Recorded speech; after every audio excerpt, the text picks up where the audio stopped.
Alright, step number 1, select everything in your scene, press X, delete, Shift A, mesh, and we're going to start off using a cylinder. Once you've got your cylinder out, press Tab, go into edit mode, press 3 to choose face select, choose the top face, and you can press G, Z, and lift this up a little bit. Maybe GZ5 should be fine.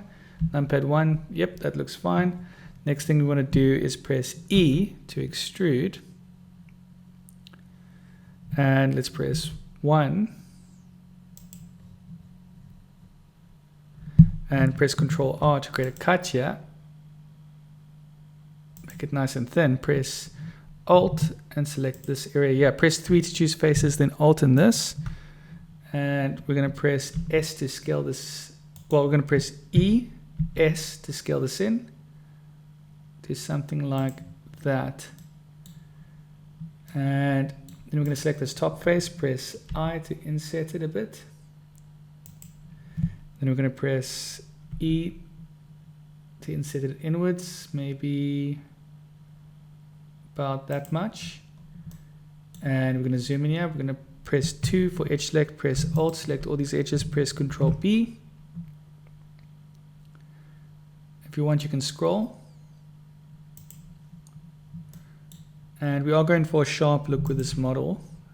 Do the same over here, I guess, Ctrl B, but this time I'm going to keep it sharper. And if you like, numpad 1, you could choose wireframe with X-ray turned on, select all of this. Press 3 to choose faces, select all of this. And you can always just press S to make this bigger if you really wanted to, but you'd have to press Shift Z. Or you could make it smaller, but let's make it slightly bigger. Something like that. There we go. Press Tab, go into object mode, choose solid view mode. And I'm quite happy with that. Right click, shade smooth, object data properties, normals, auto smooth at 30 should be more than okay. Alright, then at the back here, edit mode quickly, select the back of here, and perhaps we want to press I to insert, and press E to extrude up,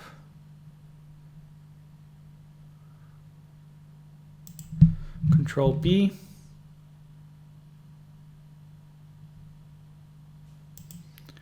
and we're going to press numpad 1 for front orthographic view.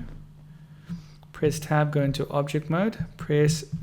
Now we have to press Shift A, mesh, cylinder, rotate this mesh on the x-axis 90 degrees, S 0.2.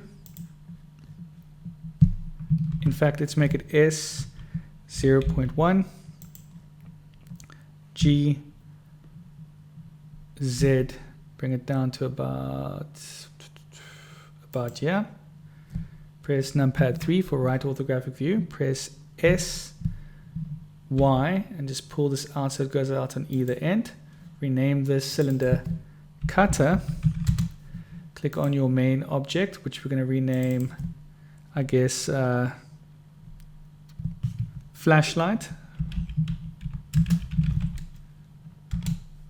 Okay, and with the flashlight selected in object mode, click over here, click add modifier, and we're going to make use of a boolean modifier, and we're going to use difference, and we're going to select the cutter. I'm going to take a look at this. Looks pretty good, and we might as well just apply. Once you've applied, you can select your cutter, press X and delete. Don't forget to shave smooth. Yeah, so that's perfect. And rope can obviously go in there. Right, the next part over here, let's go to our material settings, and I'm going for a metallic finish for this. So the first material is definitely going to be glossy. Change this to 0.1. Let's give this an environmental texture. Once again, you can go to hdrhaven.com to find any environmental texture you like. I'm going to find a random one. I need to download a couple more, I think, using the same ones too frequently. change to render view mode. Next thing I want you to do is press tab, go into edit mode, press 3 to choose faces, alt, select all these faces here, go to materials, let's add a new material. So I'm going to rename this one quickly silver, select this, press new, blue emission, and I'm going to use an emission texture here, make it blue because it will look badass. Give it a strength of 5, click assign. And finally, select this top piece over here, add a new material, and make sure it's emission, and give this a strength of 30. Click assign. Next thing I want to do is press tab, go into object mode, numpad 1 for front orthographic view, R to rotate this, 90 is fine, then G, Z, 5 should be good, then press shift A, mesh, plane, S, 20,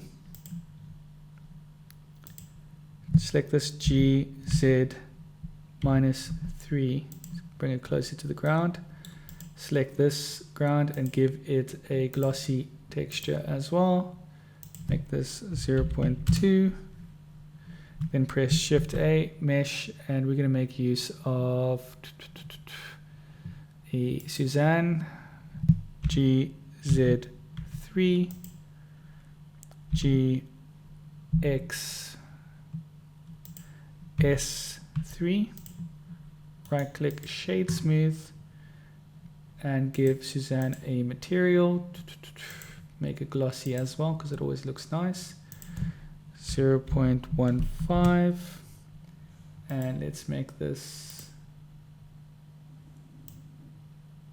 dark blue like that, and just add some subdivisions here to smooth Suzanne out. There we go, that's looking pretty good. Finally, I'm going to select this, shift D to duplicate this, and then rotate this on the x-axis 90 degrees, oh sorry, on the y-axis 90 degrees, GX, and just bring it back here.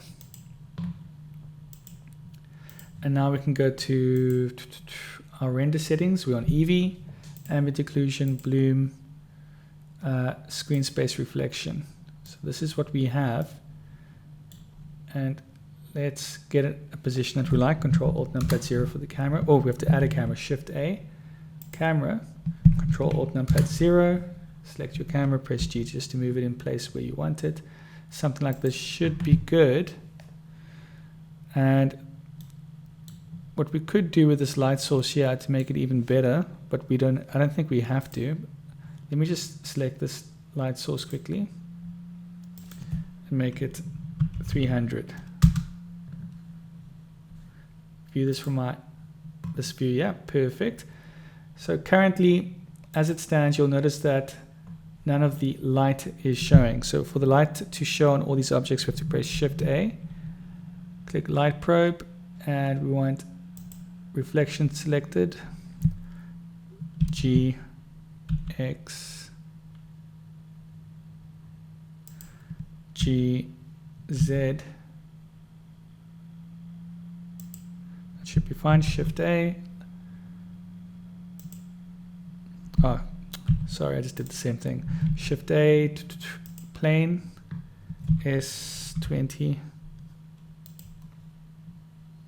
That's perfect. Shift D. Rotate this on the y-axis 90 degrees. G, X, and let's bring it back. Yeah, that should cover the scene. And there you have it. So now for this to show, we have to go in our render settings, we have to go to indirect light and bake indirect light. I'll see you after the bake.